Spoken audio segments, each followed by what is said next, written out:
The next one is the incoming governor of Wajir, Mheshimiwa Ahmed Abdullahi Mohammed.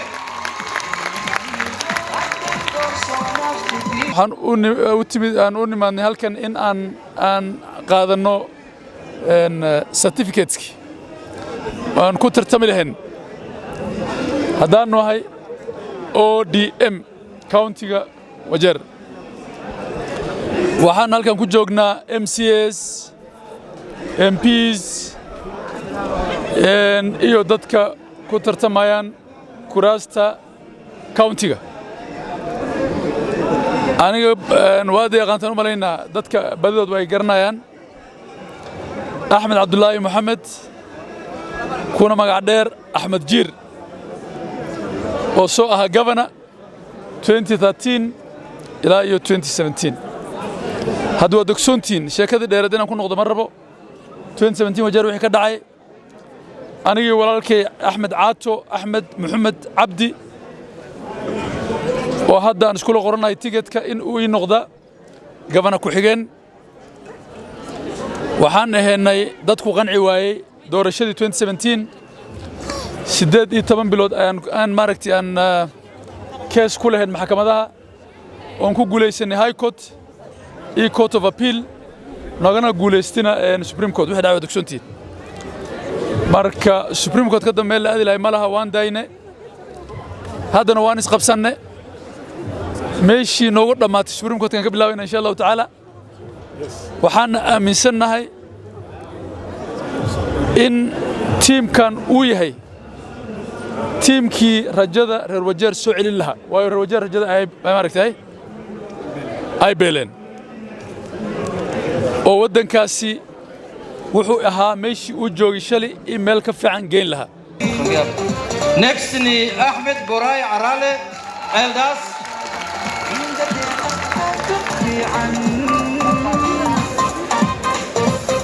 anta farxad weyn ay noo tahay reer Ceelas handaan nahnay in musharaxa ODM la godoonsiye anigoo Ahmed Boray Arale waxaan sheegayaa inay guusha noo bilaabatay fursadan waa fursadan sugaynay naga luntay 2017 haddana aan ku taaganahay oo arkaysaan waxaan ku taaganahay xisbiga ODM oo madaxweynaha shanaad asku musharaxsan yahay waxaan ii sheegay reer Ceelas in safarkii baarlamaanka 13aad aan ku tagi lahaynay oo codkiina ku geyn lahay inaad bilowday hadda guul aan tahaytan waa mahadsantiin magacay waa Yusuf Mohammed Farax oo loolamaya MB Wajir West maanta waxa bilaabatay guushii ugu horeysay oo ku bilaabayna geedi socodkii Wajir West MB-nimadii maadaama arinteeda ay bilaabatay dadkii voterskii supporterskii waxaan leenahay maanta dagaalku u horeeyaa bilowday dagaalku u horeeyna waxa dhamaanaya dagaalku dambeeyna waxa dhamaaya 9 bisha 8 hadis alla iraha sanadkan taas laajligeed waxaan rabnaa in la soo baxa kuraha la rida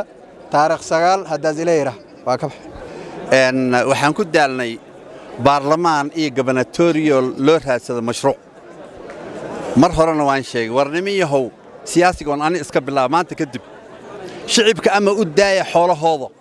ama mas'uulimada u daaya iskuma qaadanaysaan labada ma ogolin dameerka socodka waa diiday alaab cusub oo la saarana waa diiday marka shicibka ha ogolaadeena hana garteena ninka daacadda ah iyo ninkaan daacadda ahayn maxaa lagu garan karaa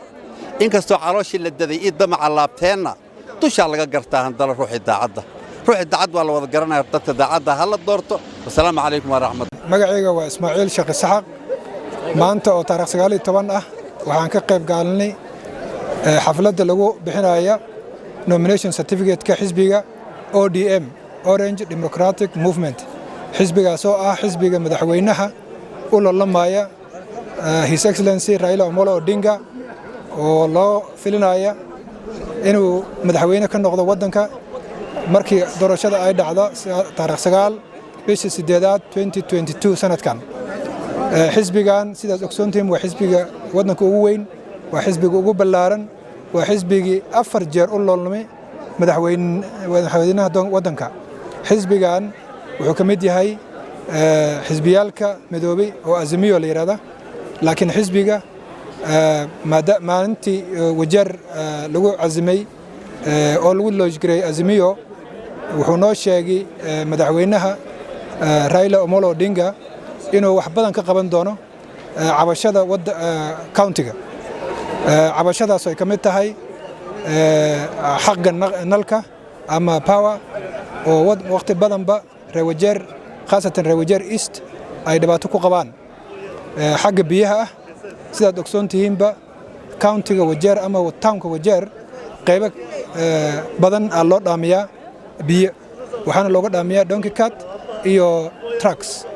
waxaan doonaynaa insha Allah dawladdan soo socoto markii la sameeyo oo Raila Odinga uu madaxweyne ka noqdo annagana baarlamaankiisa aan joogno inaan ugu doodno si arrimahaas lagu taragelin lahay